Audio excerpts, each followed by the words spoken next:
Vamos a tomar unos versículos en Isaías 33 del versículo 14 en adelante para desarrollar el tema. Voy a leer el primer versículo, el 14. Isaías 33, 14. Dice la palabra de Dios y se lee en nombre del Padre, el Hijo y el Espíritu Santo.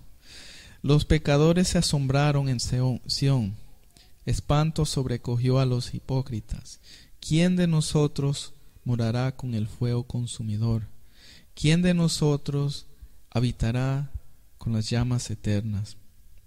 Y si le podemos poner un título que es algo interesante de ilustración, es Caminando con Dios en medio de las llamas.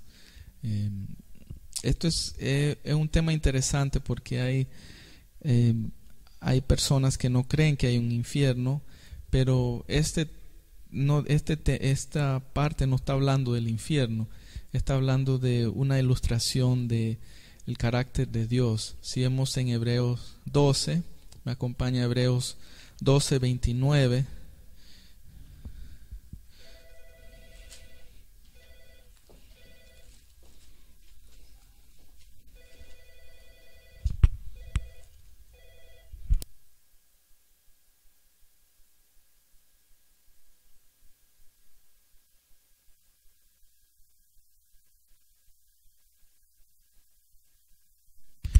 Dice que porque nuestro Dios es fuego consumidor, pero 28 dice, así que recibiendo nosotros un reino inconmovible, tengamos gratitud y mediante ella sirvamos a Dios agradándole con temor y reverencia, porque nuestro Dios es fuego consumidor.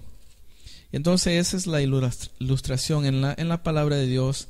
Hay muchas partes, especialmente el Antiguo Testamento, en el tabernáculo, que mantenían un fuego constantemente. Está el candelario, que tenía que estar siempre las llamas prendidas.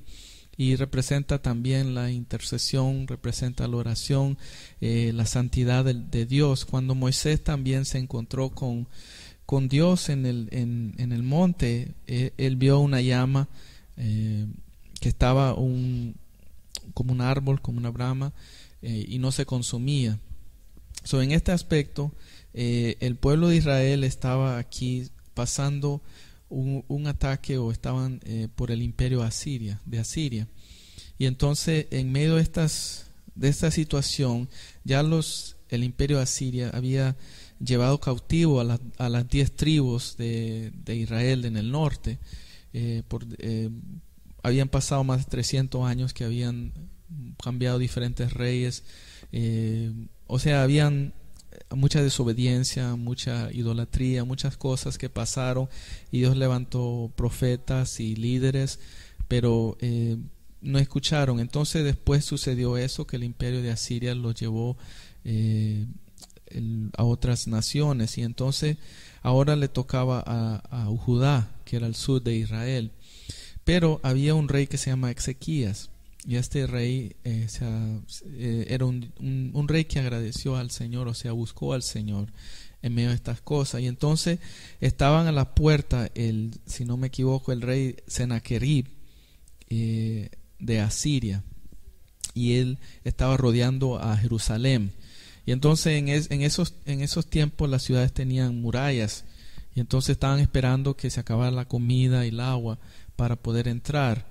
Y entonces en medio de esta situación es que viene esta palabra, y que vamos a leer unos versículos más adelante, que primero el 15 y 16 responden a la pregunta que Dios le dice a través del profeta Isaías.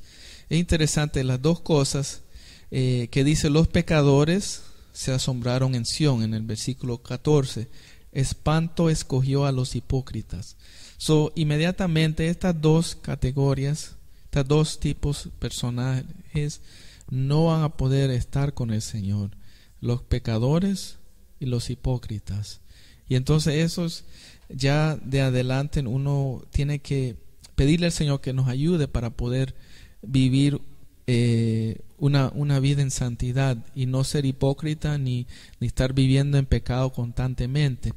Y por eso podemos responder a eso, fuego consumidor. También en muchas partes en el Nuevo Testamento específico, el apóstol Pablo habla acerca del fuego, y Dios también cómo purifica el oro, purifica los metales y todo esto. Entonces así es esta ilustración de Dios. Muchas veces quizá no lo miramos a Dios de esa manera, pero representa la santidad, representa la pureza. En Apocalipsis también hay ilustración que el apóstol Juan vio de incluso los ojos de fuego, que representan que él mira más allá. O sea, cuando uno mira el fuego hace desastre. O sea, cuando agarra un lugar hace bastante, pero la santidad de Dios es así, como mira hasta adentro. Entonces no tiene que ver esto con el infierno, tiene que ver con un carácter del Señor. Entonces aquí vamos a ver el 15, 16, que nos toca a nosotros de analizar cómo podemos nosotros caminar con el Señor en medio de todas estas cosas purificadoras. Dice el 15: el que camina en justicia y habla lo recto. Ya esas dos cosas nos va a ayudar a estar bien con el Señor y en caminar en santidad. La justicia y lo recto. O sea, porque Dios es recto y Dios es justo. Dice: el que aborrece la ganancia de violencia, el que sacude sus manos para no recibir cohecho. O sea, que alguien le paga y le puede cambiar. El que tapa sus oídos para no oír propuestas sanguinarias, el que cierra sus ojos para no ver cosa mala. Entonces aquí ya va específico. O sea, lo bueno con Dios en la Biblia es que nos guía. Dice qué es lo malo y qué es lo bueno. Y el libre albedrío, como Dios a nosotros desde Adán y Eva nos pone a escoger. Adán y Eva le dijo: de todos los demás puedes escoger, pero de este árbol no. Y a través de la Biblia, de Génesis a Apocalipsis, encontramos eso. Encontramos a un Dios que es bueno, a un Dios que dice lo bueno y dice: estas cosas, si las haces, te va a ir mal y hay consecuencias. Y entonces aquí ya vimos que lo malo, o sea, pecado, porque la paga del pecado es la muerte, como dice Romanos, y eso va a separarnos del Señor. Y segundo, la hipocresía. Jesucristo en Mateo 23, en el capítulo 23, fue un capítulo bien fuerte que le habló a los fariseos, a los saduceos, a las personas religiosas acerca de la hipocresía. Estos dos son las cosas que no le agrada al Señor. Ahora, ¿qué le agrada al Señor? Ya vimos dos. Vimos justicia, camina en justicia y en lo recto. Isaías 33, 15. Y dice: el que sacude sus manos para no recibir cohecho, al que tapa los oídos para no oír propuestas sanguinarias, el que cierra sus ojos para no ver cosas malas. Ahí vemos como Jesús le dijo a sus discípulos: si nuestra rectitud es mayor que los fariseos, no vamos a entrar al reino de los cielos. Se trata más que religiosidad, se trata de un estilo de vida, una relación con el Señor. Y entonces aquí todas estas cosas, aún ni oír ni ver, o sea, tenemos al Espíritu Santo, y entonces Él nos va a ayudar en nuestra vida diaria, ¿no? Y es constantemente que tenemos que pedirle al Señor para que nos ayude. Entonces dice aquí el 16, todo lo que decía el 15, vamos a poder, el 16 dice, caminar. Habitará en las alturas, fortaleza de rocas será su lugar de refugio.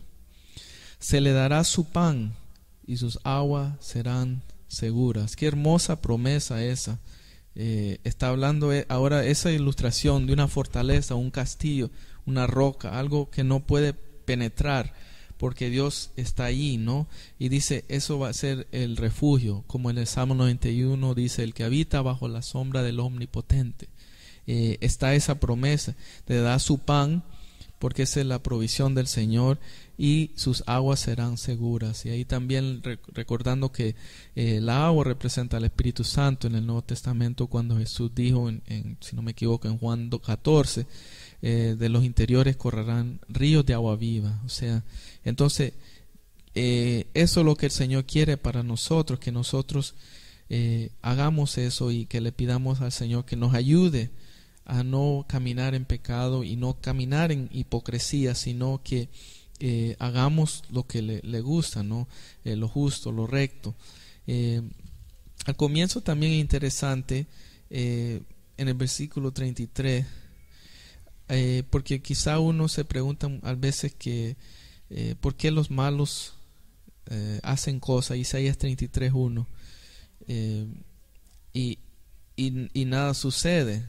Aquí está la respuesta del Señor en Isaías 33:1. Ay de ti que saqueas y nunca fuiste saqueado, que haces deslealtad bien que nadie contra ti la hizo. Cuando acabes de saquear, serás tú saqueado, y cuando acabes de hacer deslealtad, se hará contra ti.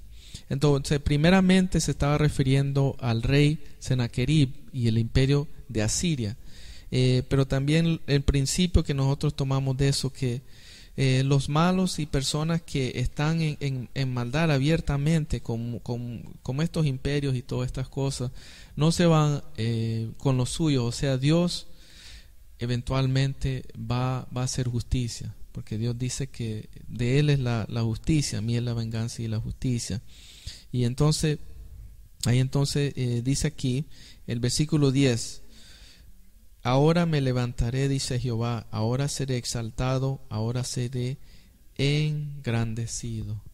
Y eso lo que se trata, engrandecer al Señor, exaltar al Señor, y llegar a ese lugar, a las alturas, que es donde Dios quiere que nosotros que estemos, en las alturas con el Señor. Y entonces vamos a dejarlo allí para hoy, recordando la semana pasada que vimos en el mismo Isaías, pero leímos acerca del que Dios nos va a salvar, y estaba hablando gusano en las manos de Jehová, en las manos del Señor. Y entonces seguimos este tema de que Dios tiene palabra para nosotros en medio de todas estas cosas, pero tenemos que caminar con Él. Vamos a orar entonces. Padre Celestial, te damos gracias por esta hermosa palabra, Señor Jesús, que nos insta a caminar en rectitud y en santidad, Señor Jesús. Ayúdanos, Señor, a no estar caminando en pecado ni hipocresía, Señor Jesús. Queremos llegar a las alturas, Señor. Queremos llegar a ese lugar de fortaleza, de roca, Señor Jesús, para que tú nos des el pan tuyo, Señor, y las aguas, Señor, que nunca se sacian, Señor. Te bendecimos y te alabamos, Señor. Ponemos todo delante de ti, Señor Jesús, para que sigamos adelante y te podamos adorar en espíritu y en verdad, Señor, y no solo ser hacedores ni oidores de tu palabra, no solo oidores, sino hacedores, Señor Jesús. Te damos gracias, Señor Jesús, y te exaltamos, Señor, y te pedimos que en estas semanas nos sigas con nosotros, Señor, en el nombre de Jesús. Amén. Amén.